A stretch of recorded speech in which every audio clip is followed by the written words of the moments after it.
نحمدہ و نصلی علی رسول کریم۔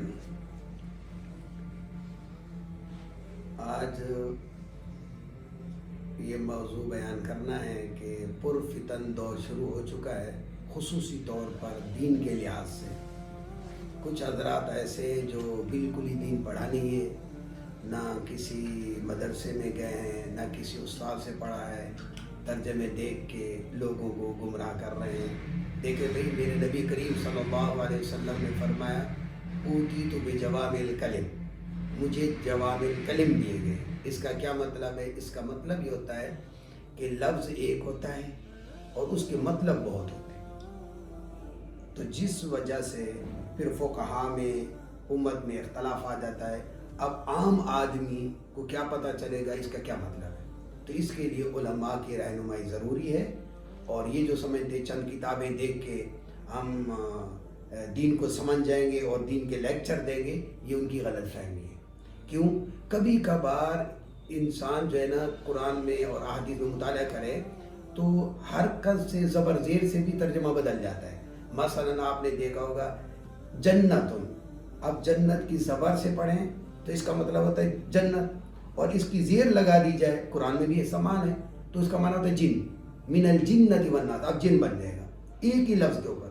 اسی طریقے سے اگر ضمہ لگا دیا جائے جنتن تو ڈھال ہے، یہ سورہ منافقون کے اندر لفظ موجود ہے۔ تو دیکھیں ایک لفظ کی وجہ سے معنی بدل جا رہا ہے۔ اسی طریقے سے کبھی استعمال کی وجہ سے بدل جاتا ہے، لفظ ایک ہوتا ہے، موقع محل کے لحاظ سے اس کا معنی بدلتا ہے۔ مثلا آپ نے دیکھا ہوگا قرآن کریم کی آیت یوم یفر المرء من اخیہ و امہ و ابیہ، اب دیکھیں ام کا لفظ اس آیت کے اندر ماں کے لیے استعمال ہوا ہے۔ اب یہی واقعہ اگر قیامت کے تذکرے میں آئے تو معنی الگ ہو جاتا ہے، وَأَمَّا مَنْ خَفَّتْ مَوَازِينُهُ فَأُمُّهُ هَاوِيَةٌ، اور اس کا معنی اب ادھر ماں نہیں ہوگا، ادھر جہنم کے اندر ٹھکانا ہے۔ اور اسی طرح اگر اس کا شہروں کے اندر دیکھا جائے تو مکہ مراد ہے، لِتُنذِرَ أُمَّ الْقُرَىٰ۔ اب دیکھیں ایک لفظ ہے، لفظ یہ، لیکن اس کا معنی استعمال کے لیے الگ الگ ہوتا ہے۔ تو چیز جائے کہ ایسا آدمی جس نے نہ پڑھی ہے، نہ سر پڑھی ہے، نہ گریمر پڑھی ہے، اور وہ جو تحقیق اور لیکچر دینے لگتے ہیں، یہ بہت مشکل کام ہوتا ہے۔ دین سمجھنا عام آدمی کا کام نہیں، حتیٰ کہ ایسے موقع پر صحابہ کرام رضی اللہ تعالیٰ عنہم بھی پریشان ہوئے، ان کو بھی پتہ نہیں چلتا تھا اس کا مطلب کیا ہے۔ مثلا ایک مرتبہ آپ صلی اللہ علیہ وسلم خطبے کے لیے کھڑے ہوئے، مشکات شریف کے اندر یہ حدیث موجود ہے، تو آپ صلی اللہ علیہ وسلم نے فرمایا اجلسو، بیٹھ جاؤ۔ آپ کو پتہ ہے فرشتے بھی رجسٹر بند کر کے بیٹھ جاتے ہیں۔ تو حضرت عبداللہ بن مسعود رضی اللہ تعالیٰ عنہ نے جب یہ الفاظ سنے، ایک پاؤں مسجد کے اندر تھا، ایک باہر تھا، وہیں بیٹھ گئے۔ اتنے میں آپ صلی اللہ علیہ وسلم کی نظر پڑی تو درمیان خطبہ فرمایا آپ صلی اللہ علیہ وسلم نے، تعال یا ابا عبداللہ، یا عبداللہ، آپ آ جاؤ۔ آپ کے لیے یہ لفظ نہیں ہے، یہ کس کے لیے؟ دوسرے کے لیے۔ آپ ایسا تھوڑی کہ آپ ایک لفظ اندر ہو اور ایک پاؤں اندر اور ایک پاؤں باہر ہو، ایسے نہیں۔ یہ حضرت عبداللہ بن مسعود رضی اللہ تعالیٰ عنہ کو فرمایا۔ اسی طرح بہت سارے موقع پر ایسا ہوا۔ اسی طرح ایک واقعہ موجود ہے کہ ایک مرتبہ ایک صحابی ہے سلیق ابن غطفانی، وہ دوران خطبہ آئے، تشریف لے آئے، اور آپ صلی اللہ علیہ وسلم نے فرمایا بھی جب امام خطبہ دے رہا ہو اور کوئی آ جائے تو وہ کھڑے ہو کے فَلْيَرْكَعْ رَكْعَتَيْنِ وَلْيَتَجَوَّزْ، اور اس کو مختصر 2 رکعتیں پڑھ لیں، اور وہ اٹھے اور 2 رکعتیں پڑھ لیں۔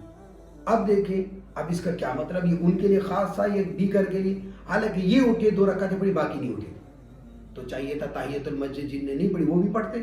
اب آپ بتائیں اس پوائنٹ پر، اب اس سے یہ ثابت کرو کہ خطیب اگر خطبہ دے رہا ہو اس وقت کوئی آئے تو وہ کیا پڑھ سکتا ہے؟ تحیۃ المسجد پڑھ سکتا ہے، تو یہ غلطی ہو جائے گی۔ اس کا یہ مطلب نہیں، دیکھیں معنی الگ ہے، مطلب الگ نکل آتا ہے۔ یہاں مطلب یہ تھا کہ کیونکہ یہ غریب صحابی تھے، اور آپ کو پتہ ہے دین میں اپنی ذات کے لیے سوال کرنا بھی منع ہے۔ ایک واقعہ موجود، ایک انصار صحابی ہے اور فرمانے لگے یا رسول اللہ مجھے کچھ دے، اور میرے گھر میں کچھ نہیں ہے، ٹاٹ اور ایک پیالہ تھا اور کچھ بھی نہیں تھا، وہ بھی لا کے بکوا دیا، اور ان سے ایک فرمایا کہ آپ ایک کلاڑی لیا، دستہ ڈال کے اس سے کاروبار کرو۔ تو مطلب یہ تھا، یہ پھٹے پرانے کپڑے تھے، صحابہ دیکھیں گے تو اس کا تعاون کریں گے۔ جب صحابہ نے دیکھا یار یہ تو ایسے غریب ہیں ہمارے اندر، تو اس کی تعاون کرنا چاہیے. تو اصل میں کبھی مطلب کیا ہوتا ہے، معنی کیا ہوتا ہے، عام آدمی کا سمجھنا مشکل ہے. اس طرح بہت سارے واقعات موجود ہیں کہ جس کے اندر لفظ الگ ہے، معنی الگ ہے، مطلب الگ ہے. تو میرا بھائی ایسے نہیں ہے جو آدمی صرف لیکچر نہ پڑھا ہو نہ کچھ ہو. لیکچر یہ تو آپ جو ہے نا میڈیکل کی کتابیں پڑھ لے، بکیں گھر میں رکھی ہوئے اس کو پڑھ لو، بولو کہ میں ڈاکٹر ہوں. سائنس کی پڑھ لو، میں سائنسدان ہوں، میں ایٹم بم بنا سکتا ہوں. لوگوں کہ تم بے وقوف ہے. جب الف ہی نہیں پڑھی تو کیا پڑھے گا. تو اس طرح کے نئے نئے ہیں. جیسے پہلے محمد علی مرزا صاحب تھے، اب ایک نیا آئے گا سہیل ادیب صاحب آگے، اس نے بھی عجیب نئے شوشہ چھوڑے ہوئے. انشاءاللہ موقع ملا تو اس کے بارے میں بتائیں گے. وصلی اللہ وبارک وسلم علی رسول کریم.